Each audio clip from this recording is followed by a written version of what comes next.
हाँ बच्चों, आज अपना टॉपिक दिख रहा है सबको, समास पढ़ेंगे।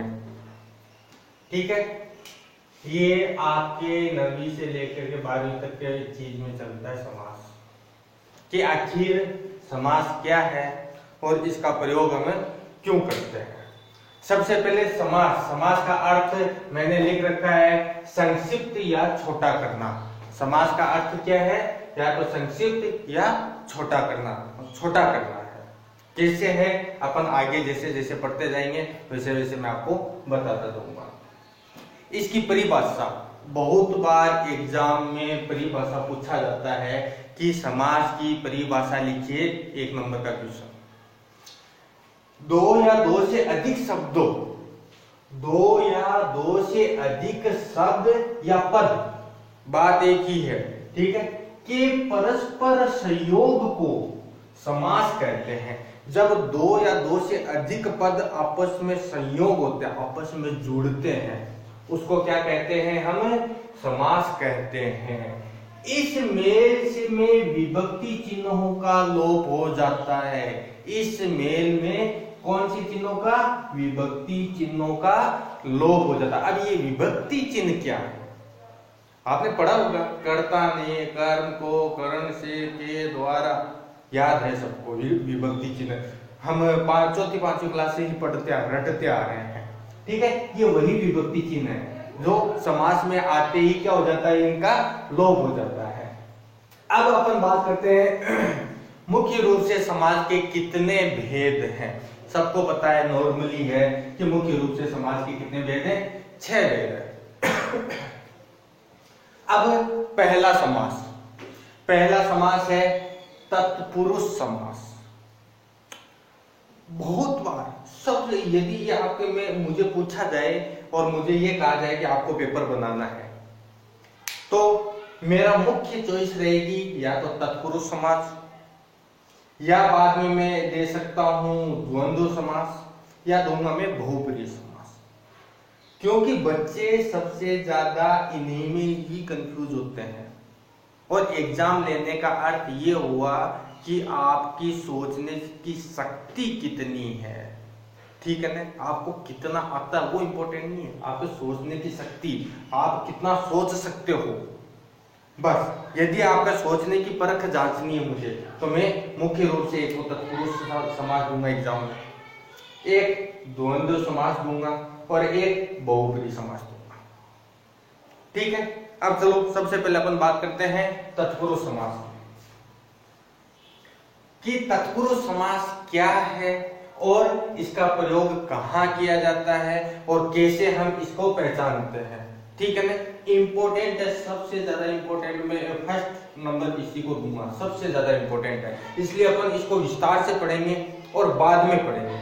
ठीक है, एक बार देख लो कि इसमें क्या है, इसकी परिभाषा। पहला पद गौण होता है। तत्पुरुष समाज में पहला जो पद है, अपन ने पहली बात की थी यहाँ पर कि पद कितने? 2 या 2 से अधिक पदों का संयोग। यहाँ पे अपन 2 पदों के बारे में बात कर रहे हैं। 2 पदों में इसमें पहला पद क्या होगा? गौण होगा, वह दूसरा पद होगा वो प्रधान होगा, वो इंपॉर्टेंट होगा। और इसके मुख्य रूप से कितने भेद हैं? अपने कारक कितने हैं? 6 कारक हैं। कर्ता ने कर्म को करण से के द्वारा, है ना, वही 6 इसके भेद हैं। ठीक है ना। अब ये भेदों के बारे में अपन लास्ट में आराम से फ्री होकर के फ्री माइंड से पढ़ेंगे। ठीक है, बाकी के 5 को अपन पहले से हटा देते हैं। उसके बाद में आता है कर्मधारय समास। कर्मधारय समास मतलब कर्म यहाँ पर इंपॉर्टेंट हो जाता है। इसमें पहले व दूसरे पद में विशेषण, विशेष्य अथवा उपमान, उपेय, उपमेय का संबंध होता है। अब आपने सबने पढ़ा है विशेषण किसे कहते हैं, मेरा पढ़ाया हुआ है। विशेष्य किसे कहते हैं, ये चीज भी, हाँ, इस बार कोरोना काल के चक्कर में आपके ये कोर्स से हटा दिए गए हैं, विशेषण और विशेष्य हटा दिए गए हैं। ठीक है ना, इसलिए मैं इस पे वापस ज्यादा जोर नहीं दूंगा, हटा दिए गए। और उपमा और उपमेय का संबंध होता है। जैसे इसका एक उदाहरण मैंने यहां पे लिखा है, महात्मा। महात्मा ये एक दे दिया। अब आपको कहा गया है कि इसका समास कीजिए, तो महात्मा का हो गया महान है जो आत्मा। जो आत्मा क्या है? महान है। मुख चंद्र, चंद्र के समान मुख है। ठीक है, मुख चंद्र, चंद्र के समान मुख। और महात्मा, जो आत्मा महान है या महान आत्मा, एक ही बात है। ठीक है, अब बात करते हैं अपन द्वंद्व समास के बारे में कि ये द्वंद्व समास क्या है। नाम से स्पष्ट है, द्वंद्व हो रहा है आपस में। क्या हो रहा है? याद करने का सबसे अच्छा तरीका, आपस में द्वंद्व हो रहा है। दोनों पद प्रधान होते हैं। द्वंद्व समास की सबसे सिंपल परिभाषा है, इसके दोनों पद क्या होते हैं? प्रधान होते हैं। जैसे रात दिन, देखिए रात दिन, रात और दिन हो जाएगा। दाल रोटी, दाल और रोटी, दोनों का महत्व है। रात और दिन दोनों पद है, दो पद हो गए, रात और दिन, दोनों इनके अपने प्रधान है, इसलिए किसी एक को विशेष तौर से जोड़ नहीं दिया जाएगा, बराबर रात और दिन। दाल रोटी, दाल का भी उतना ही महत्व जितना रोटी का है। न अकेली रोटी खा सकते हैं, न अकेली दाल खा सकते हैं। ठीक है ना? तो दाल और रोटी। माता पिता, एक और उदाहरण है मेरे ध्यान में है, माता पिता। माता और पिता दोनों का बराबर महत्व है। माता का अपना महत्व है और पिता का अपना महत्व है। कोई एक व्यक्ति तो प्रधान नहीं है ना, तो आपके नजरों में दोनों बराबर है। ठीक है ना?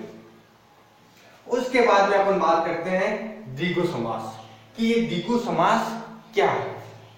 इसमें पहला पद संख्यावाचक होता है, पहला पद संख्यावाचक होगा, वह दूसरा पद प्रधान होता है। पहला पद में संख्या आएगी, इसके पहचानने का बहुत इजी है, सबसे इजी मुझे यही लगता है द्विगु समास। पहली जो संख्या है, वो जो पहला पद है वो संख्यावाची होगा, संख्या होगी 3 4 2 3 चतुर्थ, है ना? और उसके अलावा दूसरा पद इसमें प्रधान होता है। जैसे नवरत्न, एग्जाम्पल मैंने लिख रखा है, नवरत्न मतलब 9 रत्न, नवरत्न वाला हार। त्रिभुज, 3 भुजाओं का समूह है। त्रिभुज हो गया, आपके गणित में चलता है त्रिभुज, 3 भुजाओं का समूह। उसके अलावा सप्तर्षि, 7 ऋषियों का समूह है। चौराहा, है ना, 4 रास्तों का समूह है, जहाँ पे चारों दिशाओं से रास्ते आकर के मिलते हैं, वो चौराहा। ठीक है, उसके बाद में अपन बात करते हैं अव्यय भाव समास की। अव्यय भाव समास में क्या है? पहला पद अव्यय होता है और दूसरा संज्ञा होता है। जैसे यथाशक्ति, अब इसका समास क्या होगा? शक्ति के अनुसार, यथाशक्ति, शक्ति के अनुसार। भर पेट, पेट भरकर, भर पेट, पेट भरकर। अब बात करते हैं अंतिम, और वो है बहुब्रीहि समास कि ये बहुब्रीहि समास क्या है। बहुत बार आता है इसके क्वेश्चन। ठीक है, इसकी परिभाषा इंपॉर्टेंट है, ज्यादातर परिभाषा देते हैं। क्या देते हैं? पूर्व पद व उत्तर पद दोनों ही गौण होते हैं। पहला पद और दूसरा पद दोनों ही गौण होते हैं इसमें। ठीक है, और अन्य पद प्रधान होता है और कोई तीसरा ही अर्थ निकलता है। जो दे रखा है वो अर्थ ना निकल करके कोई अलग ही अर्थ निकलता है। उनके शाब्दिक अर्थ को छोड़कर, मतलब जो शाब्दिक अर्थ है उसको छोड़कर एक नया अर्थ निकलता है, नया अर्थ निकलता है, उसको क्या कहते हैं? बहुब्रीहि समास है। इसकी परिभाषा वापस ध्यान से देखो, इंपॉर्टेंट है। परिभाषाओं में यदि आपकी इनमें से पूछा जाता है तो बहुब्रीहि समास की परिभाषा दी जाएगी। क्या है? पूर्व पद व उत्तर पद दोनों ही गौण होते हैं। पूर्व पद और उत्तर पद, पहला पद और दूसरा पद दोनों ही क्या होंगे? गौण होंगे। और अन्य पद प्रधान हो जाता है, मतलब इसका कोई अन्य ही अर्थ निकलता है। ओरिजिनल अर्थ, जो शब्द का जो अर्थ है वो ना निकल करके कोई अलग ही अर्थ निकल जाता है। ठीक है, जैसे उदाहरण है दशानन। मैं जैसे ही दशानन बोलूंगा आपके दिमाग में क्या आएगा? रावण। जबकि दशानन का अर्थ क्या है? 10 सिरों वाला जो है वह दशानन रावण।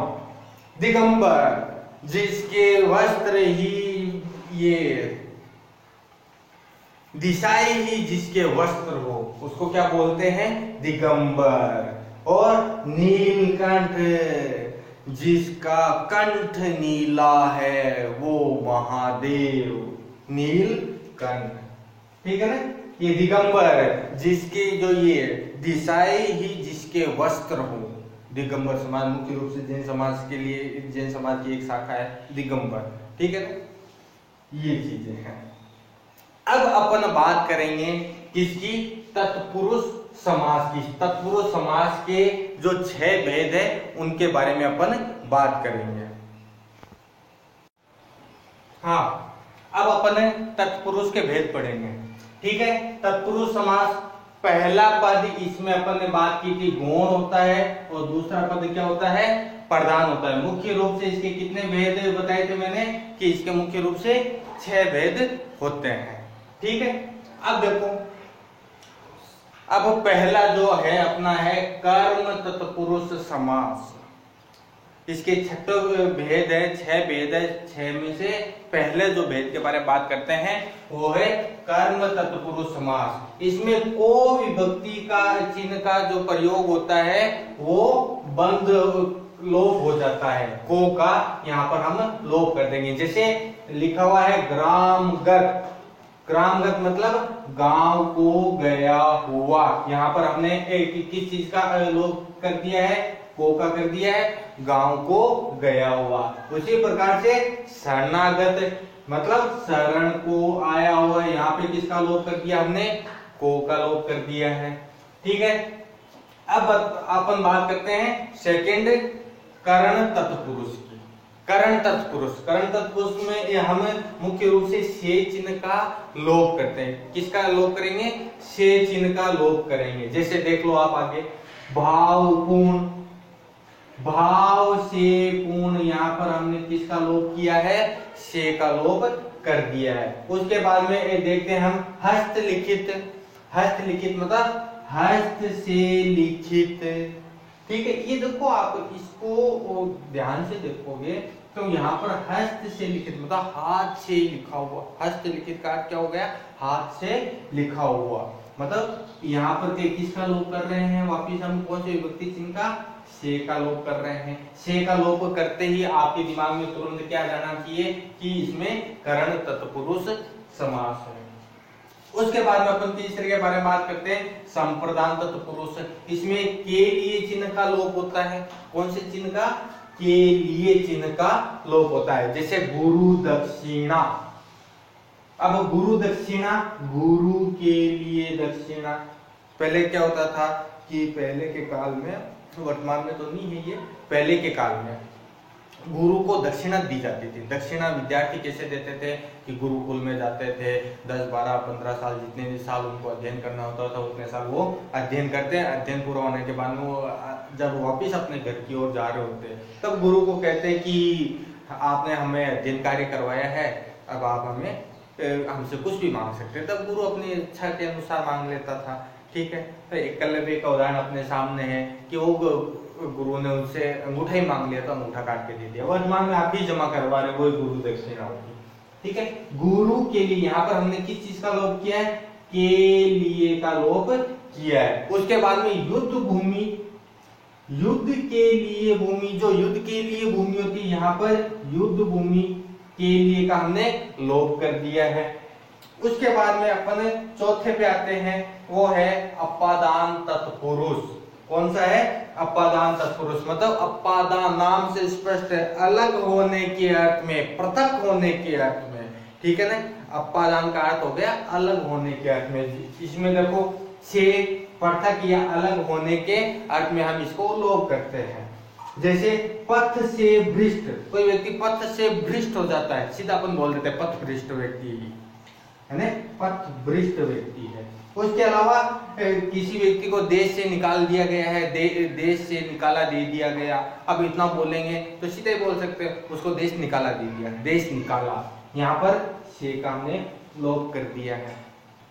उसके बाद में अपन पांचवें पॉइंट पे आते हैं, संबंध तत्पुरुष। क्या है? संबंध। यहाँ पर अपन ने ऊपर अलग होने के अर्थ की बात की थी, अब यहाँ पर अपन संबंधों के बारे में बात करेंगे। ठीक है, संबंधों में एक क्या है, मुख्य रूप से का, के, की का हम लोप करते हैं। का, के, की जो चिन्ह है उनका हम लोप करते हैं। जैसे गंगा का जल, गंगा का जल, तो शॉर्ट रूप में अपन सीधा क्या बोलते हैं, गंगा जल। उसी प्रकार से राजा की माता, तो शॉर्ट रूप में अपन क्या बोलते हैं, राजमाता। राजमाता बोलते ही हमारे दिमाग में अपने आप आ जाता है कि ये राजा की माता है। ठीक है, गंगा का जल हमें पता है, गंगा जल। अब उसके बाद में अपन अंतिम बात करते हैं, अधिकरण तत्पुरुष। अधिकरण में पर चिन्हों का लोप होता है।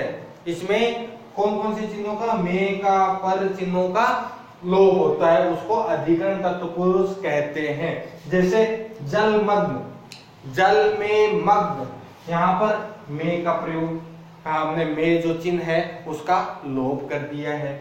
सिर दर्द, अब सिर में जो दर्द हो रहा है उसके लिए अपने सिर दर्द, शॉर्ट रूप में बोल दिया सिर दर्द, तो में का लोप हो गया। उसके अलावा है घुड़सवार, घोड़े पर सवार, उसको अपन सीधा शॉर्ट रूप में क्या बोलते हैं, घुड़सवार। ठीक है, ये आज का आपका समास का टॉपिक कंप्लीट हो गया है। कल अपन कोई नया टॉपिक लेंगे और उसको समझने की कोशिश करेंगे। ठीक है, मेरे हिसाब से आपको सबके समझ में आ गया होगा।